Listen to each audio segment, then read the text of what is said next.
Allah,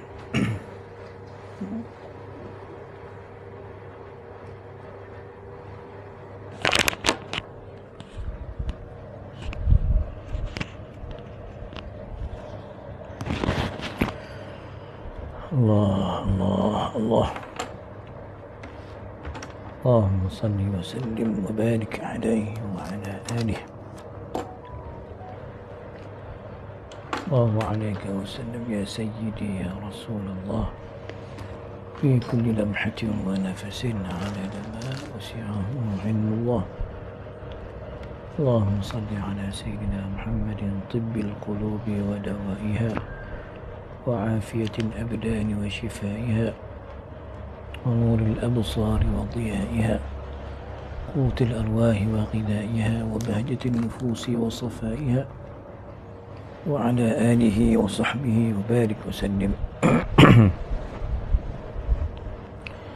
بسم الله الرحمن الرحيم.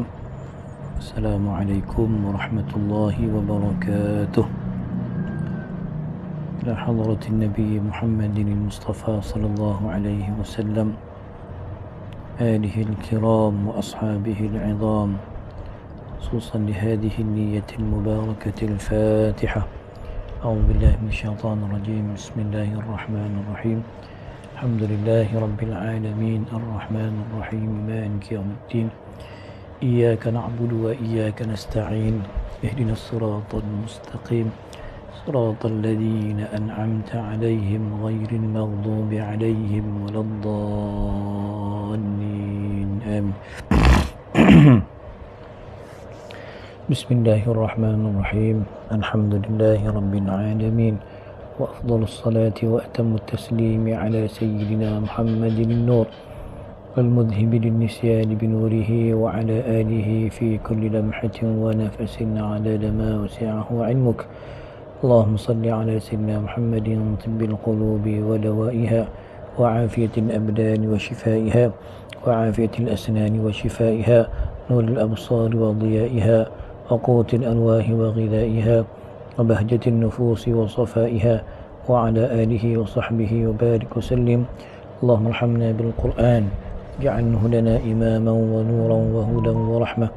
اللهم ذكرنا منه ما نسينا وعلمنا منه ما جهلنا وارزقنا تلاوته آناء الليل وأطراف النهار واجعله لنا حجة يا رب العالمين. صلى الله على سيدنا محمد وعلى آله وصحبه وبارك وسلم. الحمد لله رب العالمين. أما بعد. Ikhwatal iman, alhamdulillah. Ya, pagi ni kita akan terus menyambung. Sesi pun tak ingat dah berapa dah ni. Tapi kita akan lengkapkan masuk pada juzuk yang keempat ya, surah Ali Imran. Setelah beberapa siri kita kita mengikuti pengajian bagi juzuk yang ketiga. Jadi insya-Allah kita bersedia untuk baca ayat 92 hingga 95. A'udzu billahi minasyaitonir rajim. Bismillahirrahmanirrahim. لن تنالوا البر حتى تنفقوا مما تحبون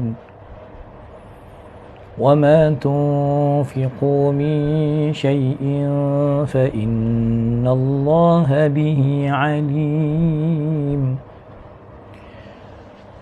كل الطعام كان حلا لبني إسرائيل إلا ما حرم إسرائيل على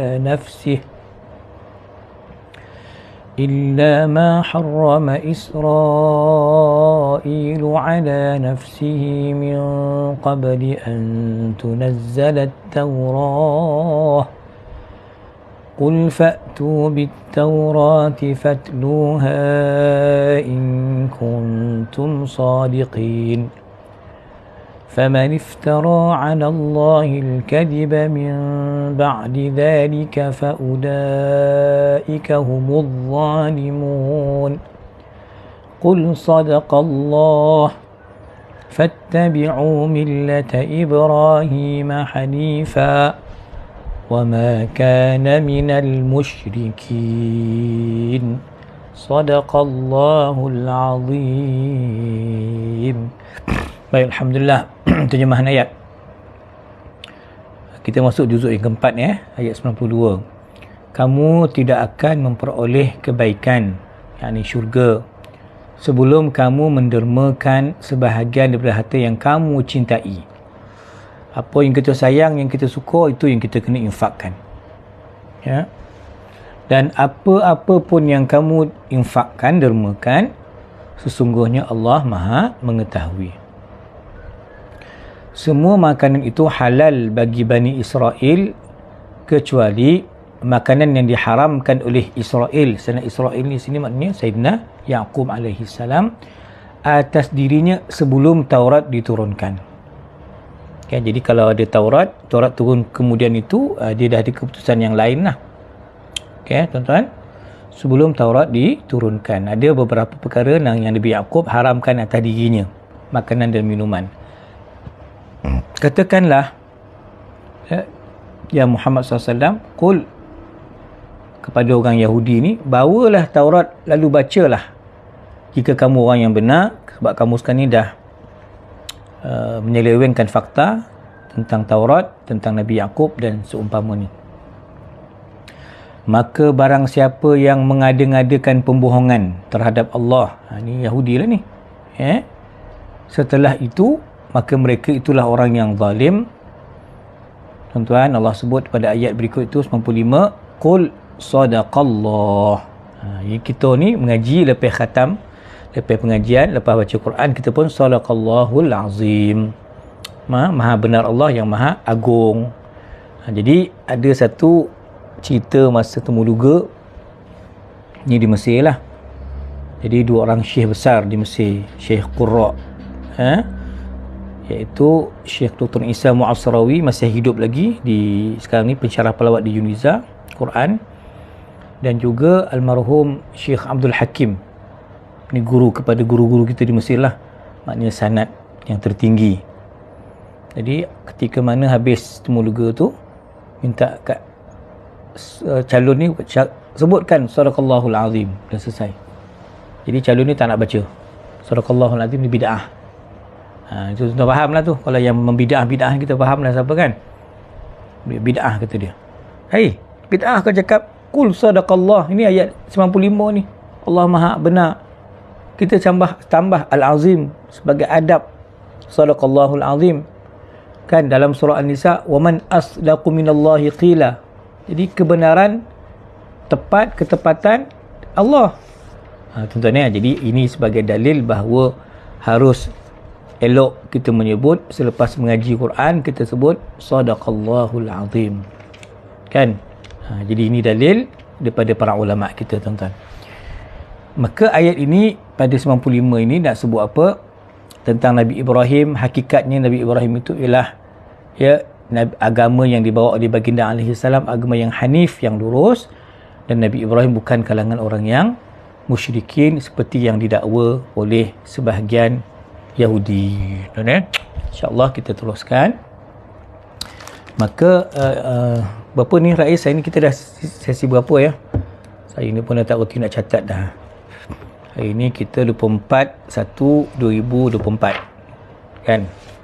Sesi berapa tuan-tuan? Cuba ingatkan saya sikit. Jadi insyaAllah yang ini ni semua dapat daripada Musir Hall baru ni dapat ni dapat jam loceng, dapat bekas bakhur. Semua sebelah peserta dapatlah hadiah oleh-oleh daripada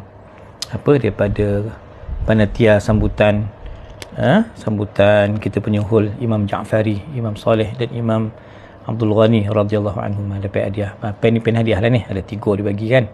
Alhamdulillah. Okey, terima kasih. Siri yang ke-25, sesi yang ke-25 tuan-tuan, kalau ikut susunan Syekh Wahbah, ayat tentang infak wakaf tadi masih juzuk yang ketiga. Kalau ikut mushaf kita, ayat 92 ni dah masuk juzuk yang keempat. Tuan-tuan Al-Majlis Al-Khamis Wal-Ishrun. Majlis ke-25, kelas 25, hari ni 24. 1:24. Okey. Baik. Bismillahirrahmanirrahim. Yaqulul Imam Al-Ustadz Dr. Wahbah bin Mustafa Az-Zuhaili rahimahullahu taala wa nafa'na bihi wa bi 'ulumihi fid darain amin. Qala al-munasabah di bawah tajuk nafkah yang mabrur dan balasan bagi orang yang kaki infak. Jadi kaitan ayat 92 ni, iaitu di mana sebahagian ahlul kitab mendakwa mereka beriman. Mendakwa mereka beriman, mengimani tentang kenabian Nabi Muhammad SAW. Dan mereka menghadkan kenabian itu hanya dalam kroni mereka saja, Bani Israel.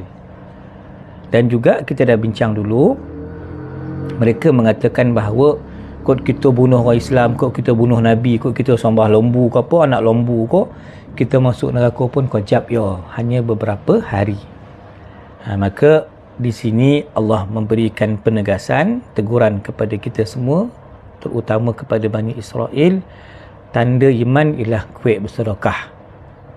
Sedekah pula bukan yang basi-basi, yang dah busuk-busuk, yang buruk-buruk tu sedekah, tak. Yang paling kita sayang itu yang kita sedekah, dan mesti apa tuan-tuan, mesti dengan nilai keikhlasan.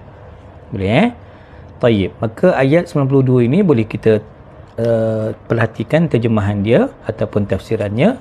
Kamu tidak akan mencapai balasan kebajikan, kemuncak kebajikan, yakni syurga, ya, dan kamu tidak dianggap orang yang yang baik, mulia, ya, yang bakal mendapat ridha Allah, anugerah Allah, rahmat Allah, terpaling daripada azab Allah, sehinggalah kalian menginfakkan harta yang paling kalian sayang.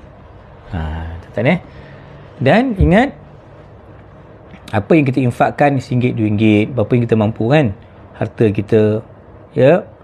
Kalau kau infak jenis bagus, karim, mulia, terbaik, yang kita paling sayang, itu mulia lah. Tapi kadang-kadang kita infak yang paling buruk, yang paling reject kan. Baju terpakai tu kalau boleh pakai lagi, bolehlah, tak apalah kan. Tapi baju elok lagi kan, cuma janganlah kain buruk, ya. Maka itu dianggap rodi, buruk. Allah tahu, Allah akan balas.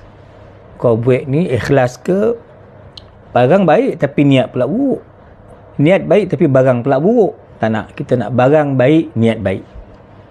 Inilah gambaran Quran tentang sikap para sahabat radhiyallahu anhum, ya. Imam-imam kita, imam ya, al-a'immatus sittah, imam-imam yang 6, Imam Bukhari, Imam Muslim, Ibnu Majah, Nasa'i, Tirmizi dengan Abu Daud radhiyallahu anhum ajmain, 6. Syekh Nurdin sekarang dalam kempen untuk mengkhatamkan ke-6 kitab kepada asatizah khususnya kan. Kita tak sampai di Mesir dulu. Okey. Jadi maknanya kesemua imam yang 6 ni merekodkan dalam hadis-hadis, kitab hadis-hadis mereka daripada riwayat Sayyidina Anas bin Malik radhiyallahu an, cerita Sayyidina Abu Talhah. Abu Talhah ni sahabat yang paling dapat paling banyak rambut Nabi masa Nabi bertahallul, Nabi bergunting. Sayyidina Abu Talhah yang paling banyak dapat rambut Nabi SAW. Simbolik beliau bertanggungjawab menggali, tuan-tuan, kubur barzakh, maqam suci Nabi SAW. Sayyidina Abu Talhah dia ada harta yang paling dia sayang, dia paling kaya aset kebun, tuan-tuan, iaitu di Bayruha, ya, satu kebun di Madinah yang menghadap kepada Masjid Nabawi. Tuan-tuan, Nabi SAW pun goma healing di situ, minum santai di kebun Sayyidina Abu Talhah. Maka ketika turun ayat yang mulia ni, ayat 92 ni, maka beliau kata, ya Rasulullah, yang paling saya sayang ni lah kebun saya ni, Bayruha ini, tapi saya wakafkan fi sabilillah. Saya harapkan saya dapat ganjaran di sisi Allah, perbendaharaan yang saya simpan untuk akhirat saya. Maka Rasulullah bagikanlah apa-apa pandangan seperti mana yang Allah firmankan, Allah wahyukan, untuk saya letak di mana keadaan infak kebun Bayruha ini. Maka Nabi sebut SAW bakhin. Bukan bakhil. Bakhin. Bakhin ni maknanya Nabi rasa takjub, rasa setuju sangat dengan niat suci Sayyidina Abu Talhah. Maka Nabi kata, inilah harta yang rabih, yang menguntungkan kau.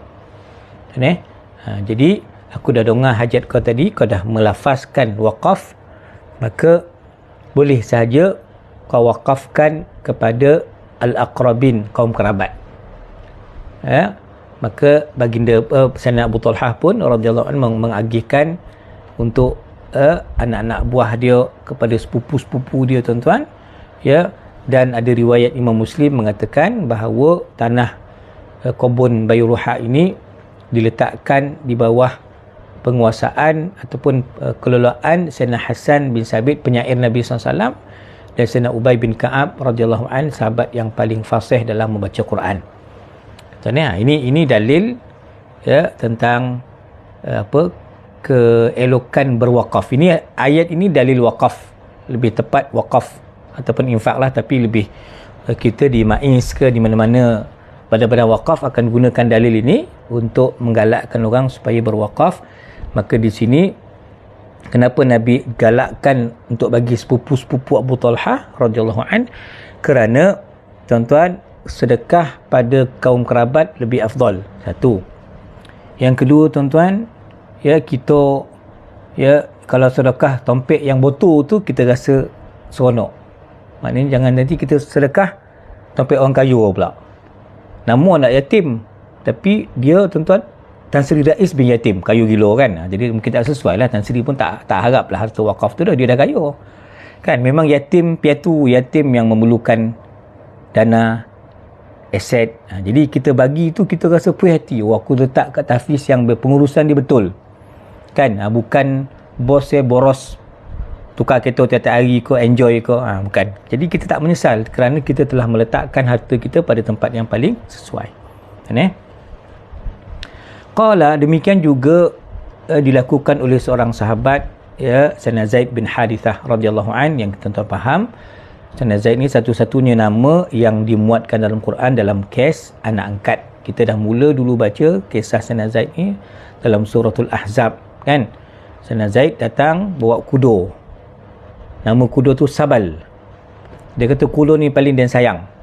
Rasulullah, ini saya wakaf. Jadi boleh wakaf kenderaan kan. Wakaf alih, wakaf tak alih. Wakaf tak alih tu ialah bangunan. Wakaf bergalih-galih ni pun tuan, duit, tunai wakaf tunai, kenderaan. Nampak tak? Tanah tadi wakaf tak alih.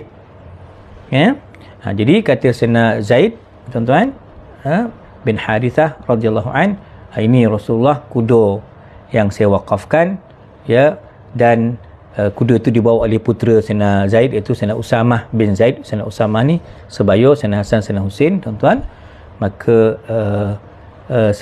tuan-tuan, Allah Subhanahu wa taala telah menerima wakaf Sayyidina Zaid, tuan-tuan, yang beliau telah serahkan kepada Nabi sallallahu alaihi wasallam. Maqbul, mabrur, kan.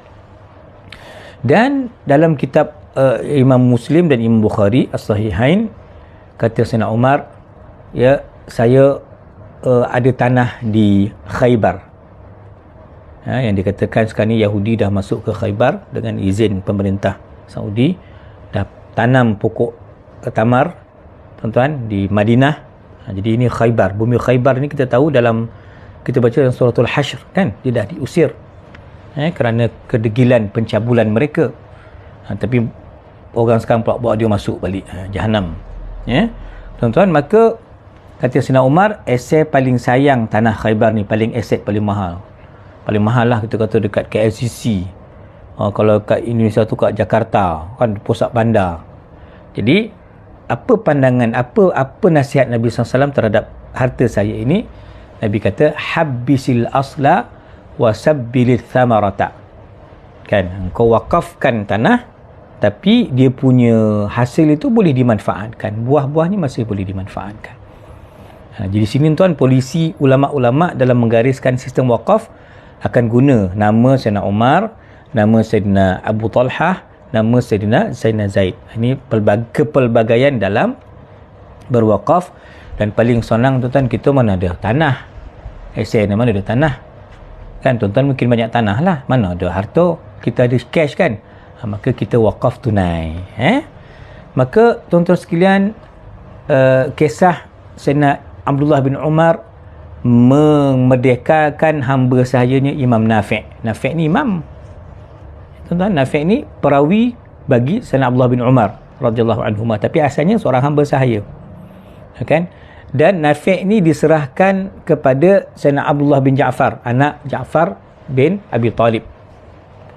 Sayyidina Abdullah ni juga tuan sebaya Sayyidina Hasan, Sayyidina Husain, Sayyidina Usamah tadi. Itu bes sahabat kecil. Sayyidina Abdullah bin Ja'far At-Tayyar radhiyallahu anhum. Tuan-tuan, ya, dia bagi 1000 dinar. Tuan jadi 1000 dinar ni banyaklah. Kan? Juta lah ni kan? Tuan-tuan.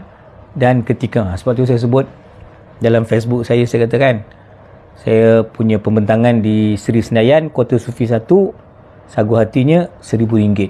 Saya pembentang pertama, saya bentang tentang Syekh Sa'id Linggi kan. Kebetulan hold 100 tahun. Bulan Ogos dulu, tahun lepas. Tapi minggu lepas, hari Ahad baru ni, saya bentang di Tasik Malaya, Kota Sufi 2.0. Masya Allah, saya dihadiahkan 1 juta. Jangan main-main tuan. Rate saya dah tinggi dah. 1 juta rupiah. Duit kita Alhamdulillah dalam RM300. Itu sagu hati.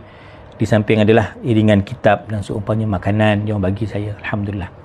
Penganjur di Tasik Malaya, tuan-tuan. Okey, baik. Jadi 1000 dinar diserahkan, tuan-tuan.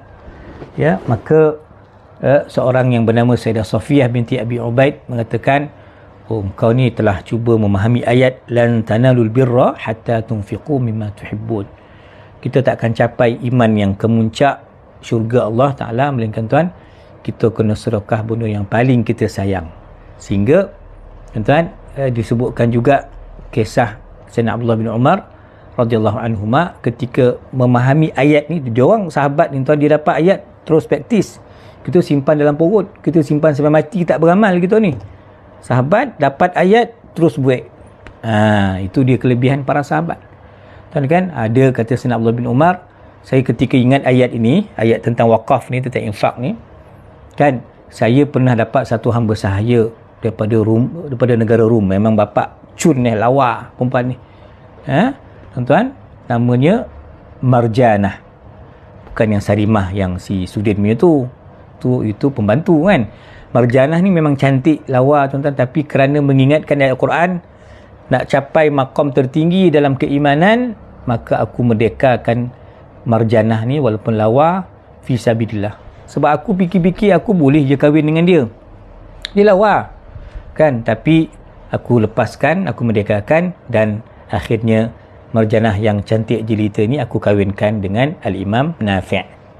Tuan jadi itulah sejarah para sahabat, termasuk dalam sejarah Sayyidina Abdullah bin Umar ini tuan-tuan, dia pernah memerdekakan sebanyak 1000 hamba sahaya. Ini bukan senang. Tapi untuk kita hari ini, Masya Allah, dengan membaca La ilallah la syarika la lahul mulku wa lahul hamdu yuhyi wa yumiit wa huwa ala kulli syai'in qadir, 10 kali subuh ni 10 kali maghrib sekarang, maka kita dapat pahala seperti memerdekakan 10 hamba sahaya. Dapat pahala besar lah. Jangan tinggal amalan itu. Tuan-tuan, ada pun maksud albir. Kena beza albir kebajikan. Albur, bur bagi depan, bijian, gandum ke bur dipanggil. Albar tu daratan. Tu bahasa Arab tu dia ba bagi atas daratan. Ba bagi depan bijian. Ba bagi bawah bir yang kita punya sekarang itu amal soleh. Iaitu apa itu albir? 3 pandangan. Satu kata syurga, yang kedua kata amal soleh, yang ketiga kata ketaatan. Semuanya betul. Kalau kita pegang syurga, maknanya kamu tak akan sampai ke syurga melainkan kamu kena infakkan harta yang paling kamu sayang. Kalau kita ambil kira pandangan yang kedua, amal soleh, tuan-tuan, kamu tidak dikatakan mencapai kualiti amalan soleh melainkan kamu kena kuat bersedekah, berinfak, berwakaf.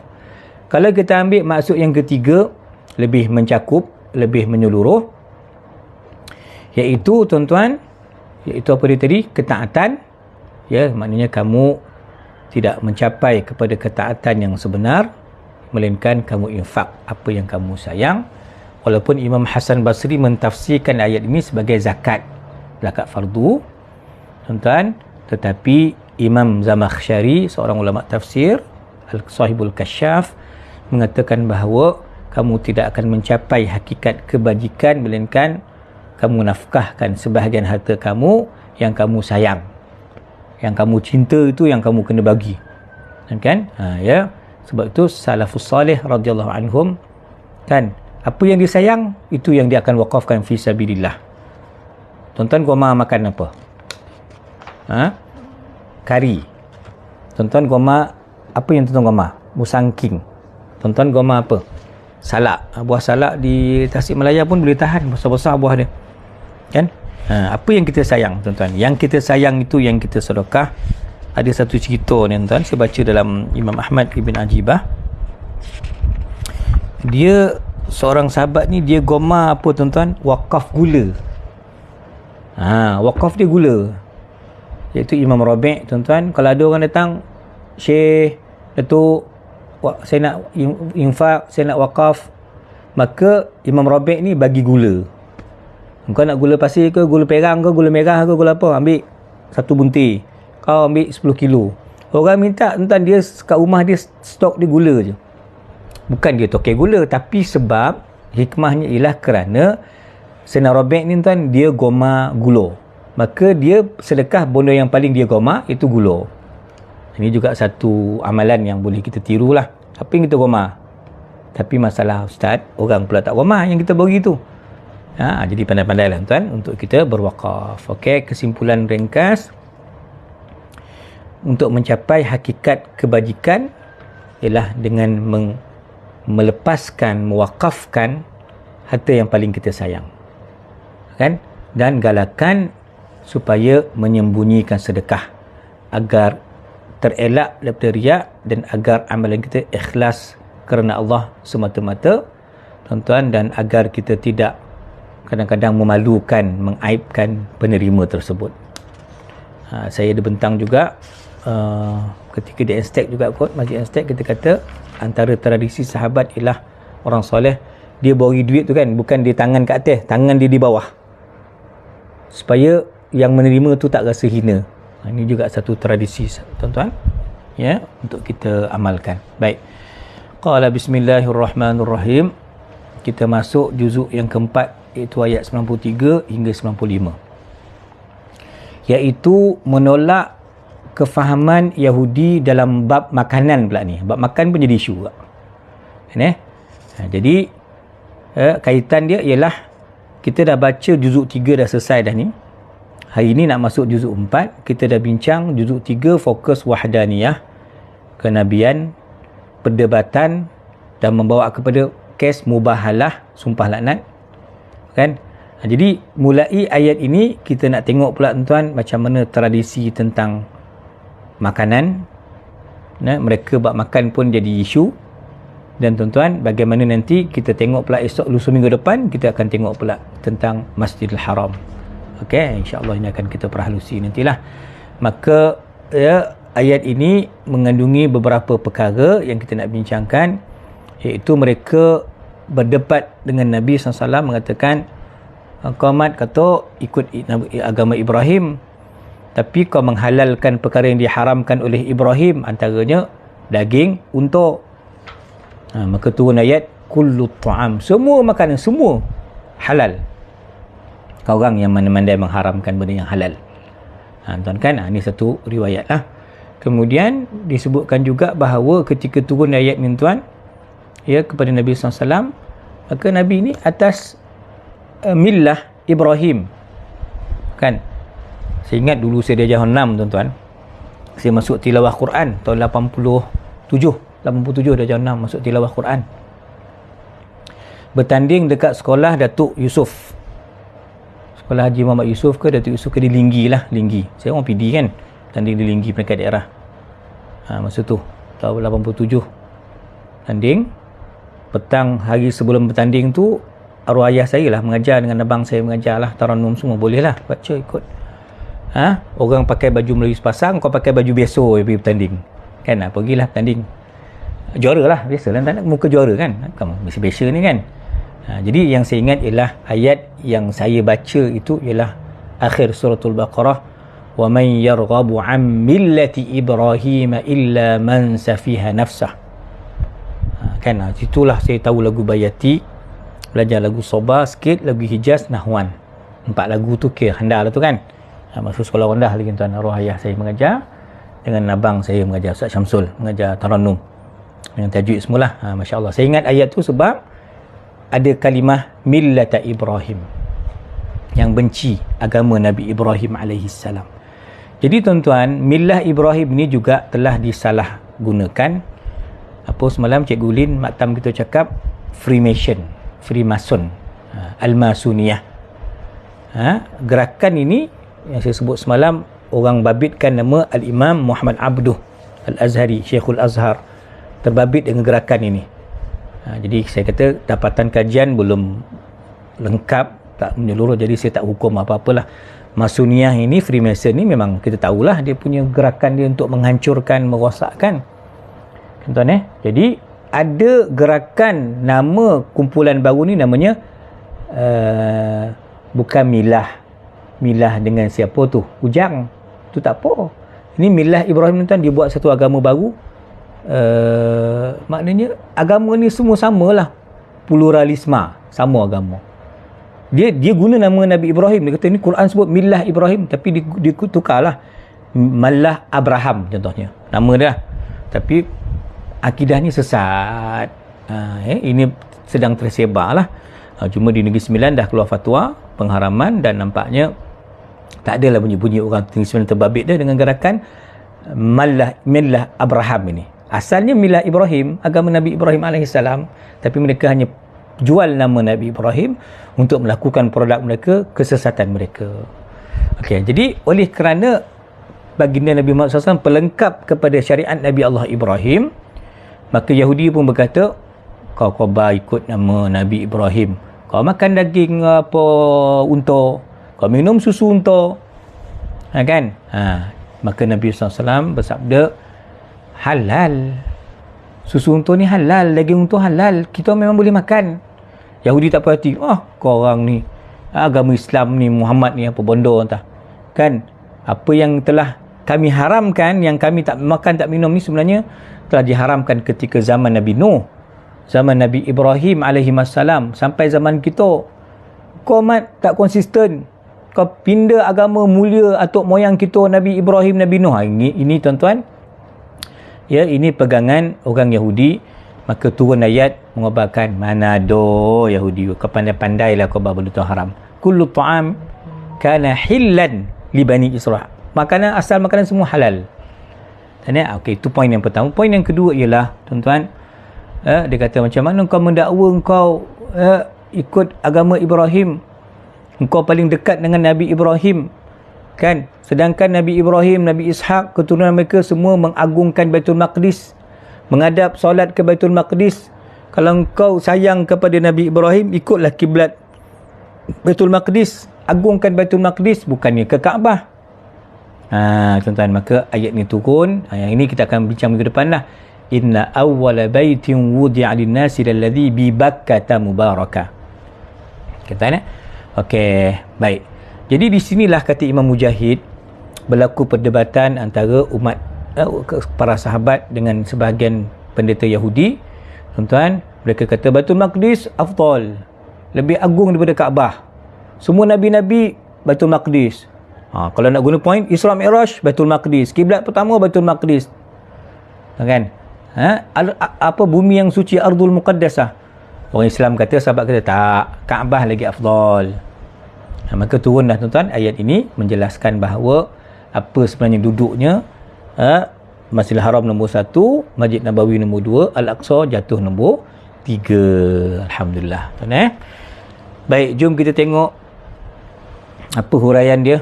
Selamat pengantin baru Ustaz Hanif Abu Talib. Okey, At-Tafsir wal Bayan ayat 93 tuan-tuan menjelaskan kepada kita bahawa semua makanan halal. Putih canai, kerabu. Kita dekat Tasik Melaya baru ni makan apa? Tasik Melaya baru ni makan pun macam makan Melayu jugalah, ada kuah. Tuan-tuan, tempe wajib, ayam goreng ada, alhamdulillah, kan? Jadi tuan-tuan sekalian, halal di musim makanan lagi meriah lah, kan, dengan takmiyahnya, dengan egah. Egah tu tom yah campur telur goreng. Oh, sedap. Jadi tuan-tuan, alhamdulillah, pasal penutup tu dapatlah kita jemput kita punya puteri, dua puteri kita, Tuanku Dr. Yusri punya anak, dapat kita makan sekali dengan dia. Banyak kan? Kita bagi sikit sumbangan yang tuan-tuan sampaikan tu. Sebahagiannya saya bagi sebahagian kepada anak Syekh Yusri kita lah, tuan-tuan, sebagai student di Bu'us dan di Al-Azhar. Okey. Qala, tuan-tuan sekalian, semua makanan halal. Kepada Nabi Yaqub ke, Nabi Ibrahim ke, tuan-tuan, semua halal, kecuali apa yang diharamkan oleh Nabi Yaqub sendiri ataupun yang diharamkan oleh Bani Israel sendiri. Antaranya daging dan susu unta. Tuan-tuan, tetapi benda ni sebelum turunnya Taurat. Cerita Nabi Ibrahim ni sebelum Nabi Musa. Kan, tuan-tuan? Jadi ataupun diharamkan kerana ancaman dan pendidikan kepada Yahudi yang degil. Asal benda halal tapi dah jadi haram. Contohnya dalam surah Nisa yang kita baca dulu, فَبِظُلْمٍ مِّنَ الَّذِينَ هَادُوا حَرَّمْنَا عَلَيْهِمْ طَيِّبَاتٍ أُحِلَّتْ لَهُمْ. Kerana perangai durjana kamu, wahai Yahudi, aku haramkan kamu benda yang tayyibat. Tayyibat ni benda baik, sedap, lazat.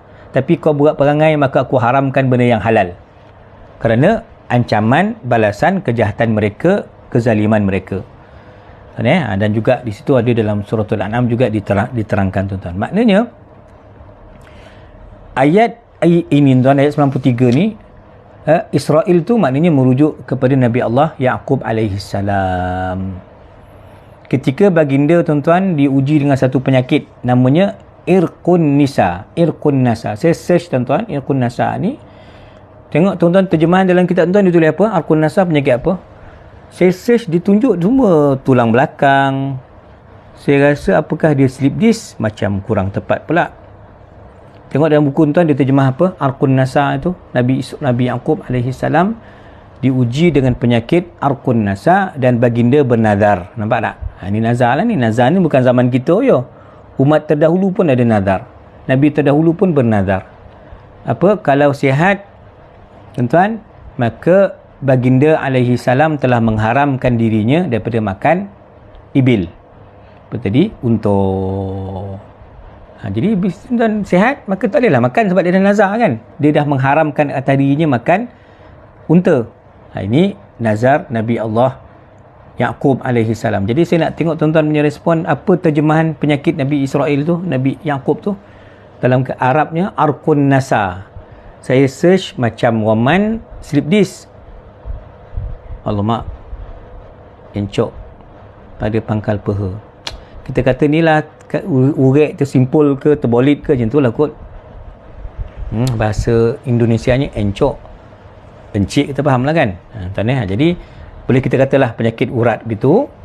Maka baginda alaihi salam, Nabi Yaqub kata, aku sihat, nanti aku tak nak sentuh lagi apa ni, daging unta. Ada pendapat kata ini bukan isu nazar tapi isu masalah nasihat doktor. Doktor kata untuk awak ni memang tak sesuai makan daging sekian-sekian. Jadi itu nasihat doktor. Itu satu pandangan lah. Okay. Pandangan yang kedua ialah bukan Nabi Yaqub tetapi pengikut baginda, bangsa Israel, tuan-tuan, iaitu mereka diharamkan ke atas mereka sebahagian makanan kerana perangai mereka yang teruk. Jadi radang sendi ni kita sebut apa? Iltihab. Radang sendi ni apa? Bahasa yang senang nak faham apa lagi? Radang sendi. Jadi terjemahan saya tadi tentang slip disc tak tepat ke? Urat mengeras. Jalali kata urat mengeras. Slip disc. Dan nak cakap glamour sikit macam slip disc, macam bahasa doktor sikit lah slip disc kan. Tapi apa? Oh, tak tepat tu slip disc tu Haji Mat kata. Tuan-tuan pandai-pandai tuan-tuan bincang, nanti cari satu keputusan lah. Okey. Jadi maknanya kita kena faham di sini, Nabi Allah Yaqub alaihi salam ada penyakit. Baginda bernazar kalau dan sembuh penyakit apa tadi, urat mengeras ke, slip disc ke, dan tak boleh, tak akan sentuh lagi daging ataupun susu unta. Maka itu saja. Ataupun pandangan kedua kata makanan itu halal tapi merujuk kepada perangai perbuatan umat Nabi Yaqub, umat Bani Israel yang degil. Maka mereka tadi makanan yang daging tadi halal, susu halal diharamkan kerana balasan kedegilan kamu. Tuan selesai. Okey. Dan tadi dah sebutlah nazar baginda alaihi salam. Okey. Saya terus tuan-tuan kepada riwayat Imam Ahmad juga begitu. Ketika mereka Yahudi bertanya Nabi SAW tentang banyak perkara, maka mereka tanya, "Ya Muhammad, ini lagi bahasa apa ni Datin, bahasa medical betul ni. Nak nyebut pun tak reti ni, arthritis benda ni banyak lah huruf kan." Okay, tak apa, masing-masing bagi pandangan. Yang penting kita faham, kita boleh gambarkanlah penyakit Nabi Yaqub tu macam mana kan. Jadi Yahudi bertanya Nabi SAW, antara soalan mereka, "Ya Muhammad, tolong story pada kami, apakah jenis makanan yang Allah haramkan yang disebutkan oleh Nabi Yaqub kata diri baginda sendiri?" Maka kata Nabi SAW, "Korang bukan tak tahu dalam kitab Taurat Nabi Musa, ya, ketika mana baginda Nabi Yaqub sakit, ya, radang sendi, hantam. Ya, ketika Nabi Yaqub sakit, ya, sakit yang tenat, kritikal dan lama sakit itu. Wa tala saqamuhu, sakit yang berpanjangan. Baginda alaihi salam bernazar, kalau aku sihat, aku kena tinggalkan makanan ini. Maka makanan yang paling aku sayang apa dia? Daging dengan susu unta. Tinggalkan. Maka Masya Allah sembuh Nabi Yaqub dan baginda pun tak adalah jamah lagi makanan itu. Saya dia cerita kat Mesir pun ni kat Kam kan. Saya nazar ni. Tuan jangan main-main ni. Nazar saya untuk malam Negeri Sembilan Berselawat tu. Bernazar saya kan. Kalau saya nazar, kalau program cantik, sempurna, tausiah saya okey, tak sangkut, saya nazar puasa sehari. Tapi belum buat lah. Lepas tu pergi Mesir kan, ni balik ni lah nak puasa ni. Bernazar saya tuan-tuan. Maknanya benda tu bukan benda kecil lah, benda besar. Ya, benda besar ni kita nazar lah insyaAllah. Baik. Nazar yang senang-senang lah. Jangan puasa sebulan, sehari cukup. Tak payahlah pisang. Tak apalah buat jamu orang makan ke. Tapi janganlah kita makan sekali pula kan. Tuan-tuan jadi kesimpulan dia ialah pada ayat 93 ni, makanan semua halal sebelum turunnya kitab Taurat Nabi Musa alaihi salam. Ataupun dia diharamkan kerana memang nazar Nabi Yaqub, ataupun dia diharamkan kerana perangai buruk korang wahai Bani Israel, maka Allah haramkan perkara yang asalnya halal. Okey, qala, kata Syekh Wabah lagi, kemudian Allah Subhanahu wa taala mengarahkan kekasihnya Nabi Muhammad SAW agar cuba ajak orang Yahudi itu yang kau mengaku ikut Nabi Musa, buka kitab Taurat kau. Korang ni pembohong ya lebih. Kata kitab Taurat lah, petik Nabi Ibrahim lah, tapi sebenarnya niat korang jahat. Kan? Cuba buka Taurat, fatluha. Qul fa'tu bit Taurah fatluha in kuntum sadiqin. Tapi mereka tidak sadiq, mereka semua kadhib. Dalam bab pemakanan pun tuan mereka menipu. Jadi betul lah tuan-tuan 5.5F tu kan. 5 apa? F ke? S? Fruit, termasuk sport, termasuk filem. Kan? 5 perkara ni memang makanan Freemason tadi tu. Memang mereka dalam bab makanan pun kita ditipu lah. Dan saya terbaca semalam, saya ingat dalam grup Sendeng ke Abang Said ada dimasukkan semua makanan-makanan yang produk Yahudi ni ataupun Amerika ni tuan, walaupun mereka ikut proses yang normal lah, sembelih semua, tapi telah ditarik balik semula sijil halal itu. Kita tak tahulah. Kerana mereka kata kajian makmal terkini mereka temui bahawa memang ada unsur-unsur khinzir, jeletin babi, kata mereka tuan-tuan. Jadi lebih baik untuk mustajab doa, pastikan yang masuk dalam mulut kita ni perkara yang halal. Okay? Sama ada daripada ain zat benda itu ataupun sumber rezeki yang kita peroleh tersebut lah. Qala, tuan-tuan, maka pada ayat 94, yang berdusta, tuan-tuan, orang ni hati golap. Kan, kita ni tertutup peluang nak beramal. Bulan Rajab ni beramal. Sedia untuk Syakban, sedia untuk Ramadan. Buka Quran baca. Jangan esok terhegeh-hegeh bulan Ramadan baru nak buka. Lepas tu dah 2-3 hari baca dah boring, tinggal. 4-5 hari datang tarawih, dia tu dah boring, dah tinggal tarawih. Jadi itu semualah tu. Itu apa tuan-tuan? intimasul basirah. Kata Imam Ibn Athaillah, malap, hati yang malap, tak ada cahaya. Cahaya yang malap ni ataupun kegelapan dan kekelaman ini, inilah dakwaan-dakwaan yang keluar daripada mulut orang Yahudi, menyebabkan tuan-tuan mereka ni zalim, mendustakan kebenaran, memesongkan fakta. Jadi mereka tak berani buka Taurat depan Nabi SAW kerana Nabi ni dapat wahyu, tahu cerita Nabi Nuh, tahu cerita Nabi Ibrahim, tahu nazar tentang Nabi Yaqub. Daripada mana? Tahu daripada wahyu daripada Allah Subhanahu wa Ta'ala. Tuan-tuan, pada ayat 95 pula, kalau perkara dah benar, kita katakan tadi qul sadaqallah. Kan masa terjemah tadi saya dah terangkan kenapa kita baca sadaqallahul azim ketika selesai mengaji. Tuan-tuan, Allah Maha benar dalam bab makan minum segala-galanya. Allah Maha benar, tuan-tuan.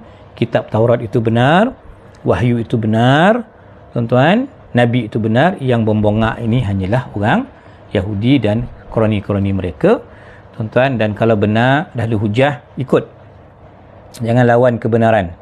Lawan kebenaran itu tanda kesombongan, al-kibir. Tuan-tuan, apa dia? Ghamtun apa? Safahul haq wa ghamtun nas. Kita memperlekehkan kebenaran. Tuan-tuan, jadi agama kita ni agama yang hanifiyah, sederhana, wasatiyah.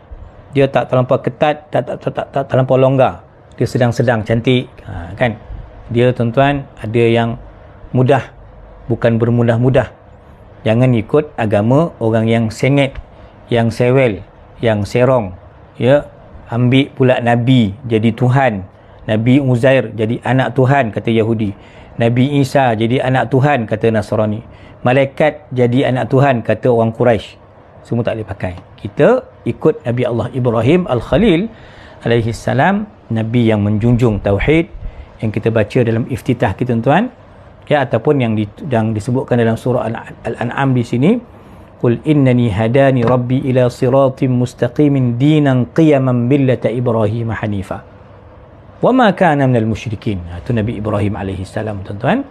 Allah firman dalam surah An-Nahl, anittabi' millata Ibrahim hanifa. Ikut Nabi Ibrahim alaihi salam, tuan. Itu antara usul agama Islam kita, tuan, yang telah dikembangkan oleh Nabi Allah Ibrahim alaihi salam. Selesai kesimpulan ayat.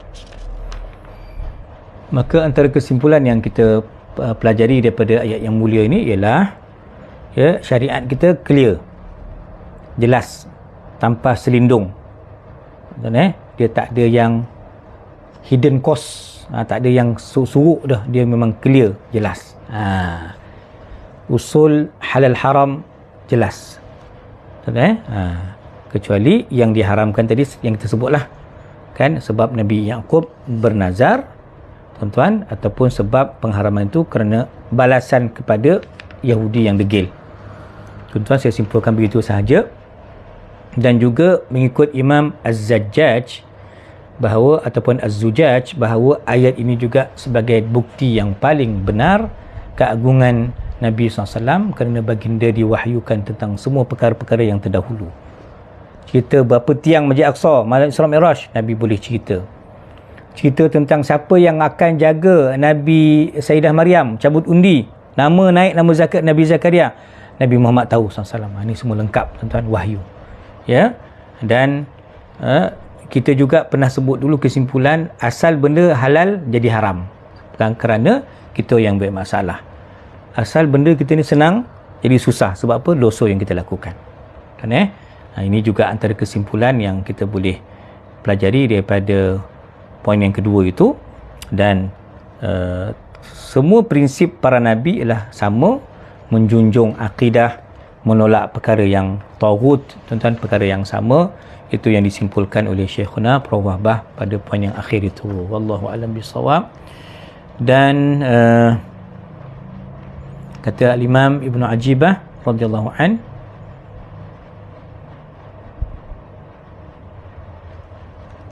dalam bab tadilah, dalam pertama sekali bab wakaf tadi, kan,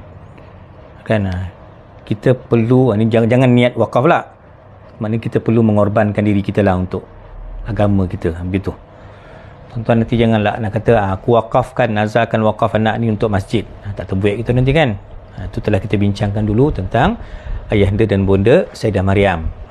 Tuan-tuan, tapi maknanya sekurang-kurang kita jadi khadam lah. Tuan-tuan, tak kisah orang kata khadam tua, tak apa. Khadam tua ke khadam muda, tak apa. Yang penting kita khidmat untuk masjid kita, surau kita, agama kita, komuniti kita yang baik, kita bantu, tuan-tuan. Itu masuk kita mengorbankan sedikit kemampuan kita lah. Nak infak banyak-banyak, harta tak ada kan. Infak mana yang kita mampu, tuan-tuan. Okey. Dan untuk poin ayat 93, 95 tadi saya dah huraikan tentang sadaqallahul azim, tuan-tuan. Jadi alhamdulillah, mudah-mudahan sedikit perkongsian pagi ini dapat mencerahkan lagi kita tentang ayat-ayat Allah Subhanahu wa taala. Moga kecintaan kita kepada Quran semakin meningkat, semakin bertambah, tuan-tuan, dengan kita mempelajari tafsiran-tafsiran yang termuat dalam ayat tersebut. Aqulu qawli hadza wa astaghfirullahal azim li wa lakum. Assalamualaikum warahmatullahi wabarakatuh. Ustaz Umar Zaki, kalau ada dalam grup ni nanti boleh share lah apa projek terkini untuk pondok kita di Kemboja. Kalau ada boleh nanti share lah, supaya sebahagian kita juga berkeinginan untuk mewakafkan kenderaan. Nak bagi van sebiji tak mampu, bagi RM50 sebahagian kos pembelian van, kita share ramai-ramai, cukup nanti insya-Allah. Allahu a'lam bisawab. Terima kasih tuan-tuan, jumpa lagi minggu depan. Wallahu a'lam. La ilaha illallah.